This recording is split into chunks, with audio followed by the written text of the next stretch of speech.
ಜಲಪಾತದಲ್ಲಿ ಮುಳುಗಿ 3 ಬಾಲಕಿಯರು ಸಾವಿಗೀಡಾಗಿದ್ದಾರೆ. ಆಂಧ್ರ ಪ್ರದೇಶದ ವಿಶಾಖಪಟ್ಟಣಂನಲ್ಲಿ ನಡೆದಿರುವಂತಹ ಘಟನೆ ಇದು. ಹಾಗೆಯೇ ಜಲಪಾತಕ್ಕೆ ಹೋದಂತ 5 ಬಾಲಕಿಯರು ಸೆಲ್ಫಿ ವಿಡಿಯೋ ತೆಗಿತಾ ಇದ್ದಾಗಲೇ ಸಾವಿಗೀಡಾಗಿದ್ದಾರೆ. ಜಲಪಾತದಲ್ಲಿ ಮುಳುಗಿ 3 ಬಾಲಕಿಯರು ಸಾವಿಗೀಡಾಗಿದ್ದಾರೆ.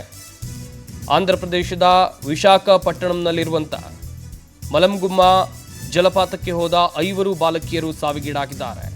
17 ವರ್ಷದ ತ್ರಿಷ್, ಹಾಗೆಯೇ 16 ವರ್ಷದ ರತ್ನಕುಮಾರಿ, 16 ವರ್ಷದ ಪವಿತ್ರ, 3 ಸಾವಿಗೀಡಾಗಿದ್ದಾರೆ ಎನ್ನುವಂಥ ಮಾಹಿತಿ ಇದೆ. 3 ಬಾಲಕಿಯರು ಸಾವಿಗೀಡಾಗಿದ್ದಾರೆ.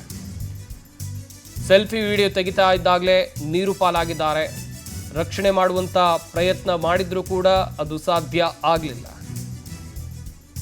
17 ವರ್ಷದ ತ್ರಿಷ್, ಹಾಗೆಯೇ 16 ವರ್ಷದ ರತ್ನಕುಮಾರಿ, ಇನ್ನೊಂದು ಕಡೆಯಲ್ಲಿ 16 ವರ್ಷದ ಪವಿತ್ರ, 3 ಸಾವಿಗೀಡಾಗಿದ್ದಾರೆ. ನೋಡ್ತಾ ಇರ್ಬೋದು ನೀವು ಕೂಡ.